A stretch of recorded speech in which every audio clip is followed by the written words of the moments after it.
Hey guys, before we begin this week's Music is Win podcast, which is kind of a special podcast I'll tell you about in a moment, I want to thank the sponsor of the show, Audio Blocks. They're giving you a triple bundle, which is video, audio, and images. They're massive libraries of each for just $149. That's an annual subscription to all three services, high quality audio, video, and high resolution images. This is an amazing deal. Take it from me, I use this type of stuff all the time in my content, and it's really hard to get royalty-free stuff that is actually good quality. Sometimes clips can cost upwards of 40 or 50 bucks, so imagine getting a library of hundreds of thousands of, as I mentioned, studio quality sound clips, video clips, and high resolution images. All you have to do to get yours is go to audioblocks.com/musiciswin. That's Audioblocks, AUDIOBLOCKS.com/musiciswin to save on millions of studio quality sound clips, images, and videos for one low price. So I mentioned this is a bit of a different take on the Music is Win podcast. Normally it's me and the lovely Bethany, my wife, but this week I'm going to give you a snippet of my guitar clinic that I did here in Asheville, North Carolina at Musicians Workshop. This is the Q&A section of the clinic where people in the crowd would ask me questions and I would do my best to answer them. I haven't done very many clinics like this before, but hopefully you guys like this and I get to do more across the nation, across the world maybe? Who knows? All I know is it was a ton of fun, and I'm really grateful for Musicians Workshop and PRS, the sponsoring company of this event, to have brought me out there. So hopefully some of these questions are questions that you've had in which I will answer. As always, remember you can subscribe to my podcast on iTunes, or you can watch the video format, which of course this clinic was recorded on video. So you can watch that on youtube.com/musiciswin, or like I said, put it on in your commute to work or on your jog or walking your dog. However it is you like to consume podcasts, you can count on me to be there in all formats. Let's start the show.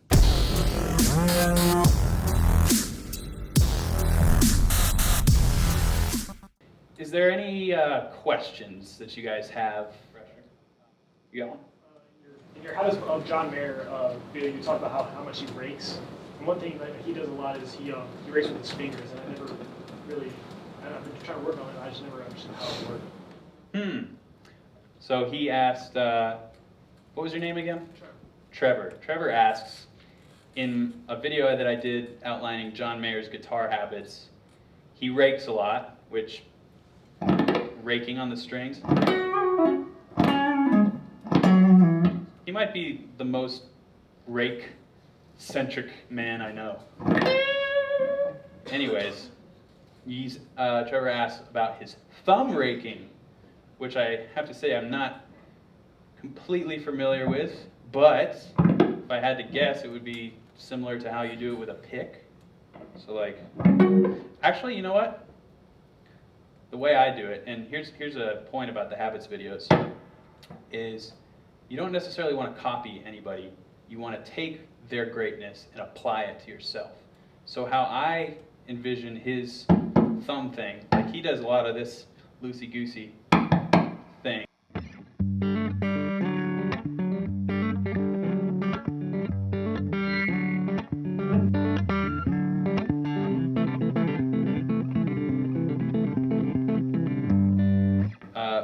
So he's got that like kind of happening because he's a singer-songwriter, so he's always trying to hold the groove. So how I would envision his raking habit would hit my playing is actually, because I'm not necessarily that kind of guitar player, but of course I love raking, who doesn't?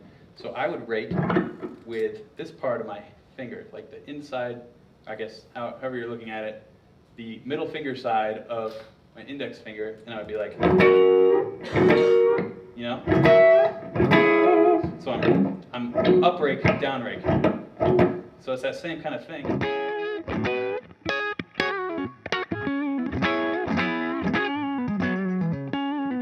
You know? So I'm actually using like, yeah, it's a flick. I'm like, really angered. Yeah, it's totally. You know that shuffle groove, but with your hand. So that would be like the John Mayer equivalent. You know. So something if you're practicing something like.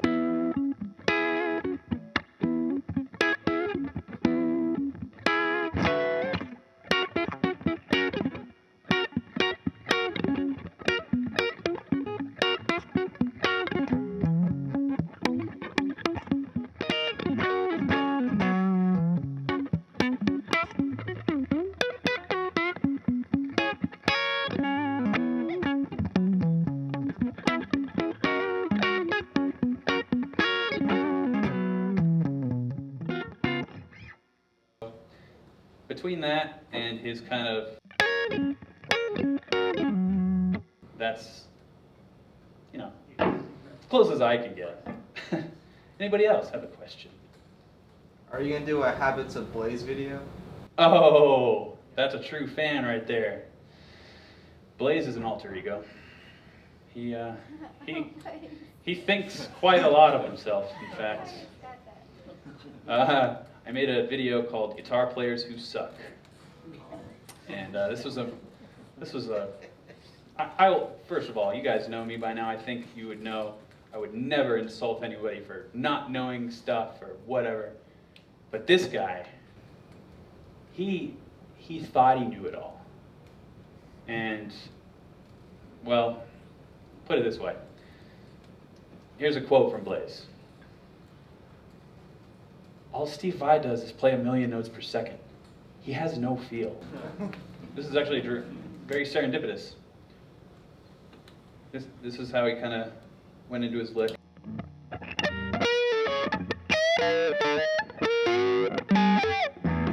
What is this? What is this, PRS? This guitar sucks. I can't play on this. Give me a good guitar. So, I think we all have met a version of Blaze. To answer your question, will I do a Habits of Blaze video? That's my Habits series is where I break down the techniques of guitar legends. I don't think Blaze quite fits the criteria, man, but I appreciate the suggestion. I'll take it under advisement. Not anytime soon, though, unfortunately. Anybody else? Yes. When you did your video on your trip to the guitar store in Venice, Mm-hmm. there were a lot of comments on there that wanted to know if you were placing the camera and then walking past it and then walking back to get the camera. Is that what you did? Question is, did I be a guerrilla film crew by myself when I went to Venice, Italy to find a guitar store? If you haven't seen the video, it's just a bunch of shots of me walking through this crazy labyrinth of amazing, I don't know how to describe it. Anyways, I walked through the city of Venice. It's a really crazy place. You can watch the video if you want to see it. But yeah, I set that thing down and hoped nobody would take it in the 8 seconds that I would run off the camera and then walk back on. It's actually it's a YouTuber called Casey Neistat who's inspired me a lot as a creator. He's not a musician. He's a vlog guy is how he started out, and now he's this big success. But yeah, I really only had the desire to do that because of how cool Venice was. I was like, I'm never gonna be able to capture this. Here's my iPhone, clonk, clonk, clonk, clonk.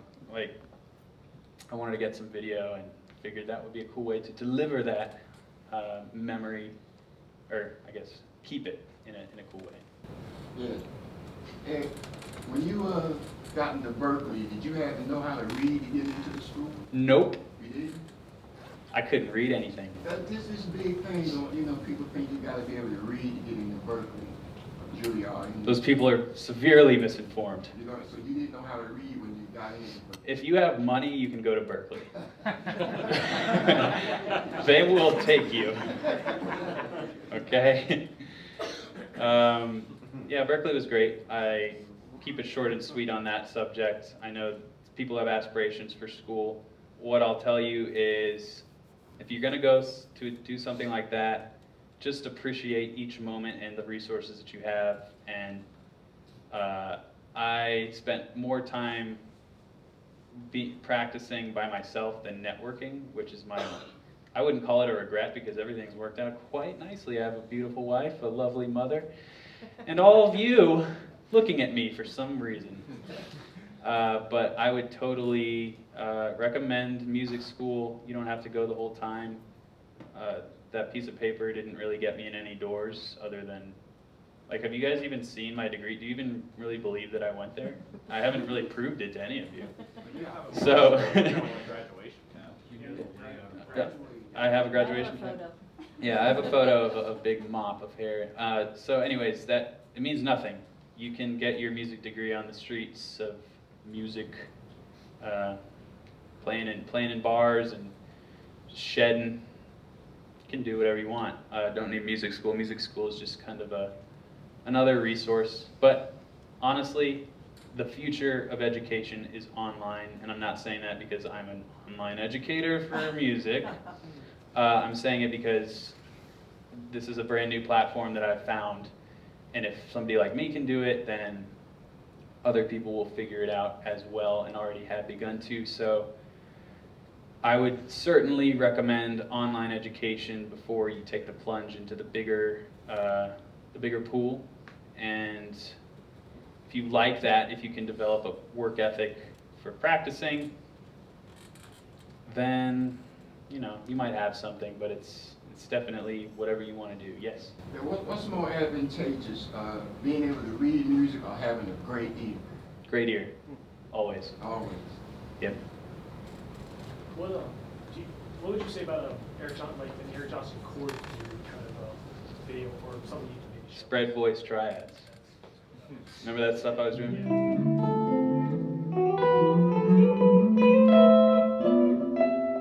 Those are all Eric Johnson. He separates his voices.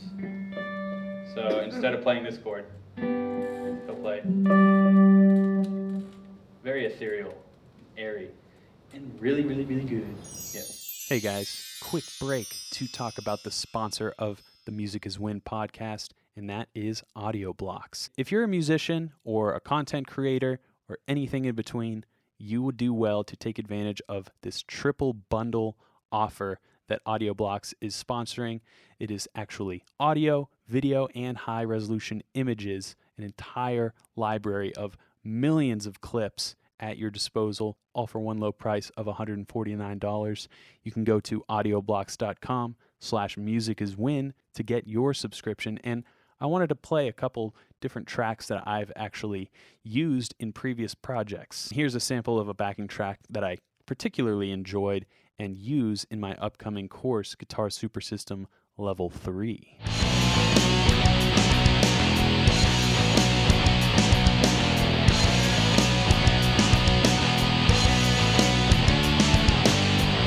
And maybe you're like me and you don't really have access to a drummer who's really good and you can mic them up and everything like that. Maybe you're just kind of a one-man band as a guitar player or a bass player or a vocalist. They have drum tracks isolated, and that can be really inspirational if you're a songwriter like me.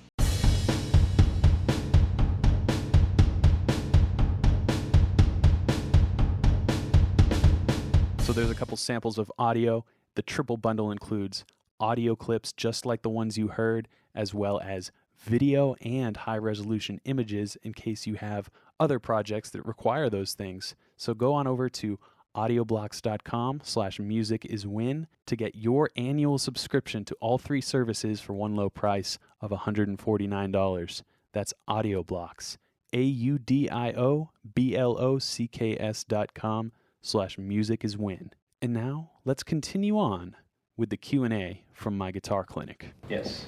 Did you ever give Rick Graham a guitar lesson? There was an attempt made and the connection was lost. That inside joke, in case anybody doesn't know, the online guitar student. Look for that video. How old were you when you first started playing? I was in high school, but I always answer that question with, he asked how old was I when I started playing. It's not how long you've been playing, it's how often you play. So the the person who's been playing every day for 30 minutes for 3 years is more advanced than the person who's been picking up the guitar once every week or two for 50 years. I want to get a gauge for, I've talked to some of you guys, but by a show of hands, who likes the lesson stuff? All right, all right, all right. How about the comedy?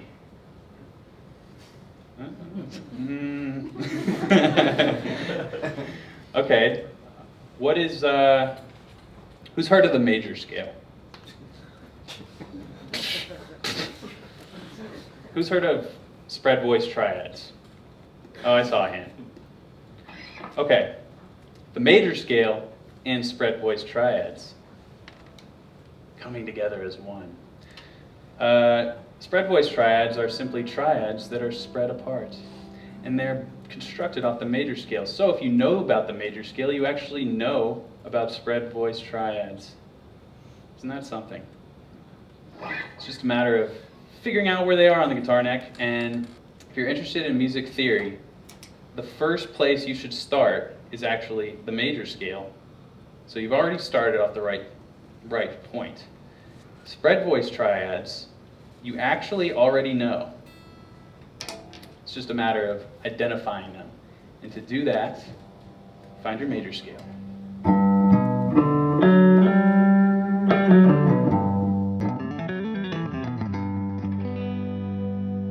Within that, we have some triads. And instead of playing them closed like this, while my fingers are closed, the notes are right next to each other, I'm going to spread them apart. So we have...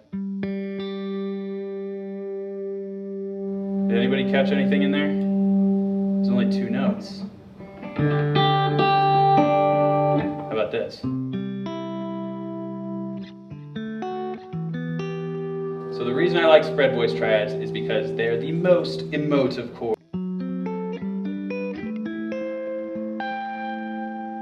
So if I were to play that in closed position, we would have something like this.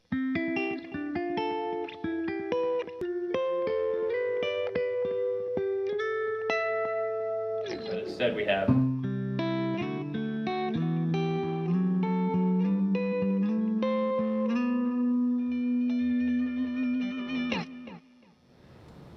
Now, that is a lesson that I will never give anyone. Was that the most boring thing you've ever watched in your life? No. No? Close. Close. Well, okay, so I'm not knocking traditional teaching practices like that. But let's take the same kind of concept that I arrived at and deliver it a different way. Okay, there are these things. They're called triads. It's not important. Listen to this.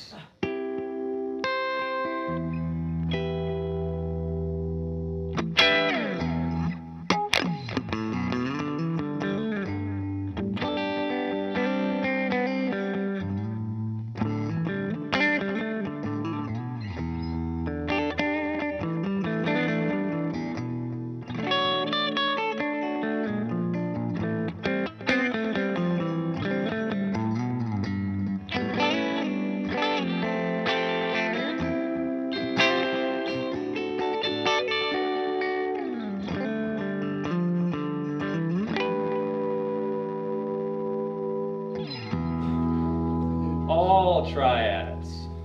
Now that you like triads, you can continue or leave the video.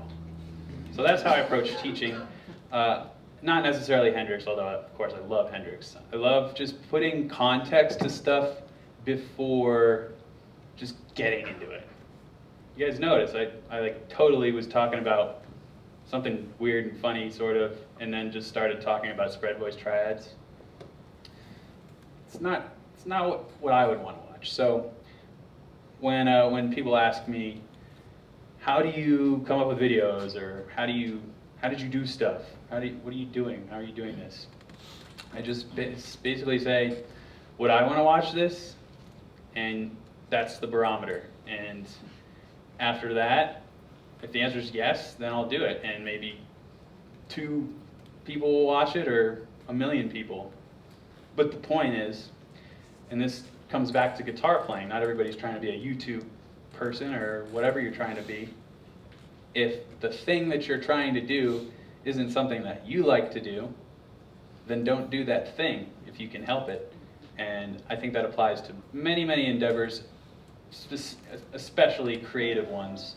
This is another tip that I have for you guys, if you're, not that you asked, but playing guitar is, if you want to learn and like get better, the best thing you could ever do is have some sort of practice routine that's filled with, you know, the goodness, the bites, the info of, you know, whatever you want to be. If you want to be a theory guy and learn scales and shred, insert techniques and stuff there. But when applying that stuff, it's the biggest thing that I've noticed from having thousands and thousands of students and questions from those people. How do I like use this stuff, man? Just put it into songs that you love. And what happens, and then the next question is, well, what song, how do I put it into the song? Well, that is where the practice, that first part of the equation, the practice, because that will answer the question that you will eventually ask and be like, oh, wait. And a curriculum can be very helpful in facilitating that truth. But again, we're talking about triads. I present it in a way that I like to play it and that people will hear and be like, that's music. Look, this isn't music. Right? We have any avant-garde jazz bands? No. So, yeah, the music always kind of identifies what you want to practice. And for me, that was like kind of a mixture between shred and blues. You know, it's one thing to learn a bunch of styles and say, I want to be the best jazz guy ever. I want to be the best blues guy ever. Just be the best you guy or girl ever. And then, how cheesy is that? It really is cool though, because then you don't have to question what you're trying to become, because you're already it. Well, there you have it, guys. The Q&A section of my guitar clinic. I hope you enjoyed that.